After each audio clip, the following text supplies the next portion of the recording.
नमस्कार। आज हम बात करेंगे रामायण के एक ऐसे सबक की जो आज भी उतना ही सच है जितना तब था। हम राम, सीता और लक्ष्मण की वनवास यात्रा को समझने की कोशिश करेंगे। ये एक ऐसा सफर था जिसने महलों के ऐशो आराम को जंगल की सादगी से बदल दिया और जिंदगी के कुछ बहुत ही गहरे राज खोले। जरा इस बदलाव की गहराई को देखिए। एक तरफ अयोध्या के महलों की शानो शौकत और दूसरी तरफ जंगल का वो बिल्कुल सादा और मुश्किलों भरा जीवन।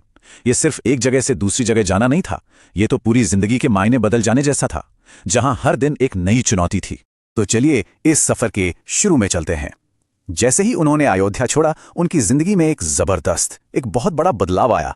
ये सिर्फ सुख सुविधाओं को पीछे छोड़ना नहीं था, बल्कि एक बिल्कुल नई हकीकत को, एक नई सच्चाई को अपनाने जैसा था।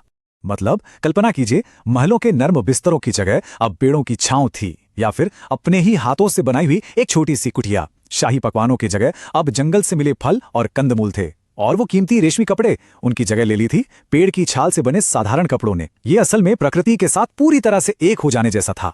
पर कहानी में एक बहुत ही दिलचस्प मोड़ यहीं पर आता है। जिंदगी मुश्किल तो हो गई थी, पर बदले में उन्हें कुछ ऐसा मिला जो शायद बड़े बड़े महलों में भी नहीं मिलता, और वो थी मन की शांति। चलिए देखते हैं कि ये कैसे हुआ।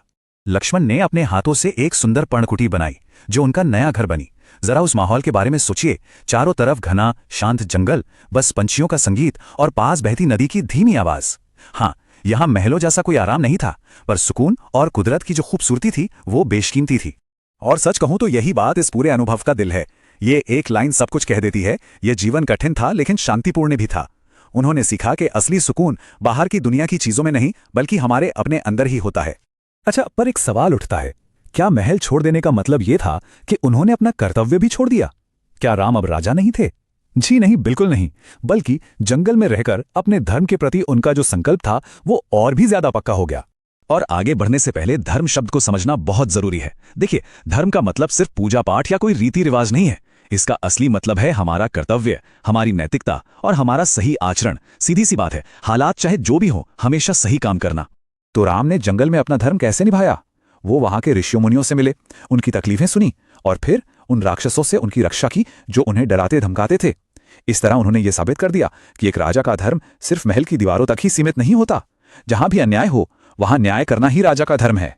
इन मुश्किलों का एक और भी नतीजा निकला, और वो था उनके आपसी रिश्तों पर। राम, सीता और लक्ष्मण के बीच का जो बंधन था वो इन चुनौतियों की आग में तपकर और भी ज्यादा मजबूत हो गया। कहते हैं ना कि साथ में झेली गई मुश्किलें ही सबसे गहरे रिश्ते बनाती हैं। तो ये बंधन मजबूत कैसे हुआ? सीता हर मुश्किल में राम की हिम्मत बनी रहीं। लक्ष्मण ने दिन रात एक करके उनकी सेवा और सुरक्षा की। इस मुश्किल दौर ने उनके प्यार और भरोसे को इतना गहरा कर दिया कि वो सही मायनों में एक अटूट परिवार बन गए। तो आखिर में इस पूरे वनवास का मतलब क्या निकला? इसका असली सबक क्या था? सबक था उस दौलत को पाने का जो सोने चांदी या किसी भी चीज से कहीं ज्यादा कीमती है। देखिए, सब कुछ छिन जाने के बाद भी उन्होंने अपनी खुशी और अपने मन का संतुलन नहीं खोया। ये वनवास उनके लिए सिर्फ एक सजा नहीं थी, बल्कि एक ऐसी पाठशाला थी जिसने उन्हें जिंदगी का असली मतलब सिखाया। तो इस कहानी से हम सब क्या सीख सकते हैं? दो बहुत जरूरी बातें। पहली कि असली खुशी चीजों को इकट्ठा करने में नहीं, बल्कि एक सादा और सरल जीवन जीने में है। और दूसरी कि हालात कितने भी बुरे क्यों ना हो जाएं, धैर्य और धर्म का रास्ता कभी नहीं छोड़ना चाहिए। और आखिर में एक सवाल हम सबके लिए, अगर खुशी का रास्ता वाकई इतना सीधा और सरल है, तो फिर हम इंसानों ने अपनी जिंदगी को इतना उलझा हुआ, इतना जटिल क्यों बना लिया है? इस पर सोचने की जरूरत है।